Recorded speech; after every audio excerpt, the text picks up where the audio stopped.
Why, thank you very much. Thank you. I would love to be indiscernible, but I am so moved to be among you tonight. I'm scared to death, frankly, to get a Courage Award. A poet friend said to me, if somebody offered me a Courage Award, I'd duck. I want to thank my friend Saidiya Hartman for that incredibly gracious introduction.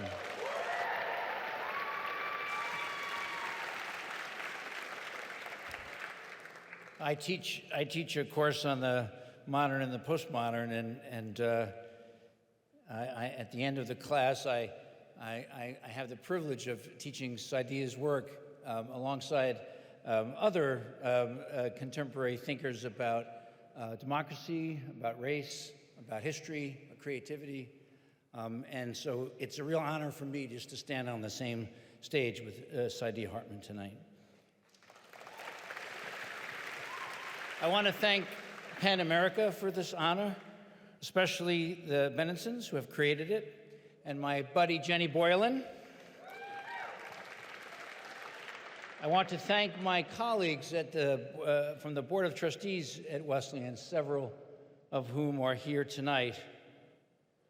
I can only do my work on campus and in the public sphere because they support that work at our remarkable university, my home.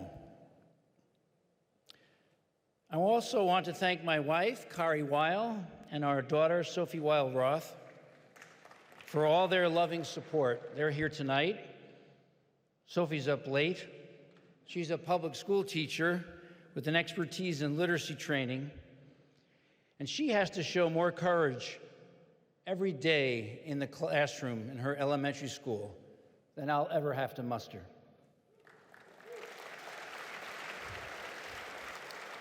And Professor Weil, one of the inventors of the field of animal studies and a formidable literary critic, well, let's just say it takes more bravery to be the faculty wife of a college president these days than it does to sit at the helm of the administration.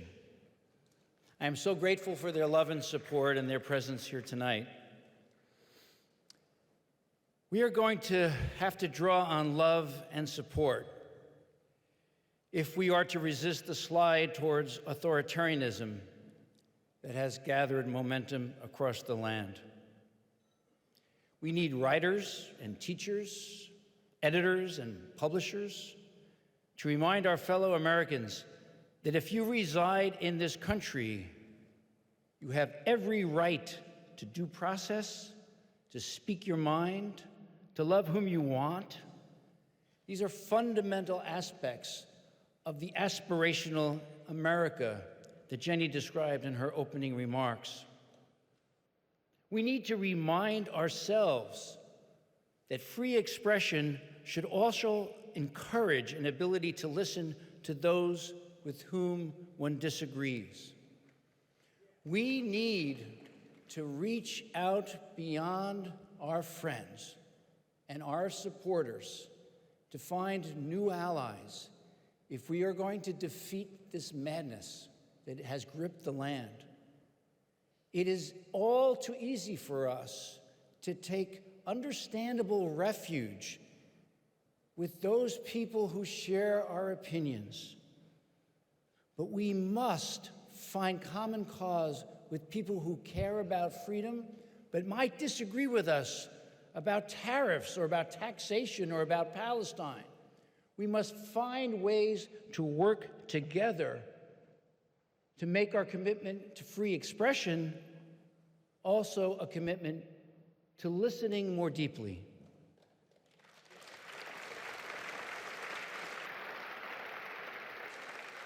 Free expression matters when the commitment to diversity creates safe enough spaces for people with very different views to explore those differences. For a long time, I took my freedoms for granted. I was fortunate enough not regularly to face much danger as I went about my business. I grew up on Long Island. I had parents who didn't understand why I was so committed to college, or why I wanted to go to college, why I wanted to read the books I wanted to read. But they were dedicated to making sure I had access to the things I wanted to learn.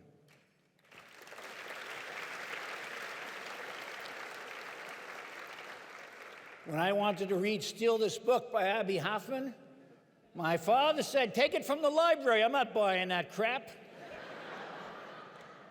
So we went to the public library, which did not ban Steal This Book or Do It, the other book I wanted in 7th grade, by Jerry Rubin.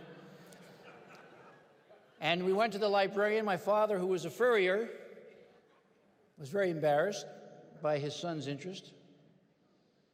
And I went to the librarian. I said, "I want to borrow Steal This Book." Big smile. I thought I was so cool. She said, "Of course you can borrow this book. There's a waiting list for 6 years." It wasn't banned exactly.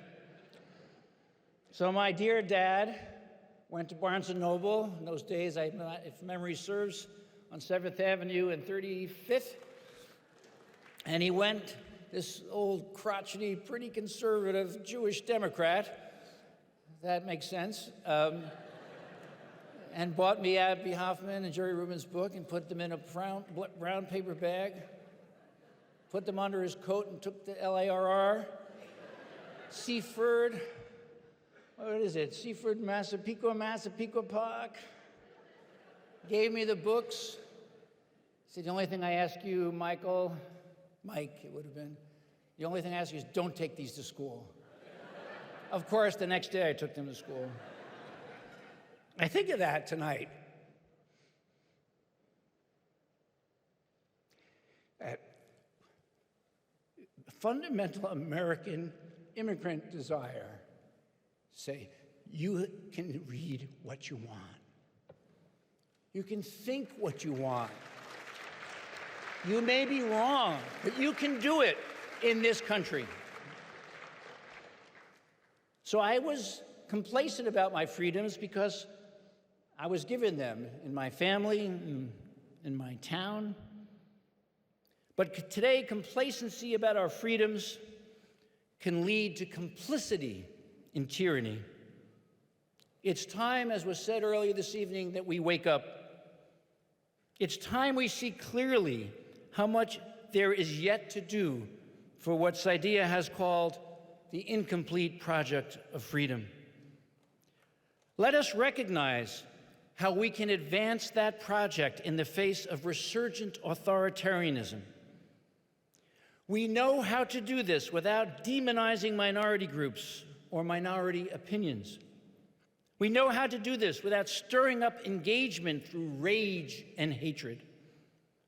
And we know we can do this as long as we resist the attempts by politicians and their billionaire allies to drown us out with invective and fear-mongering.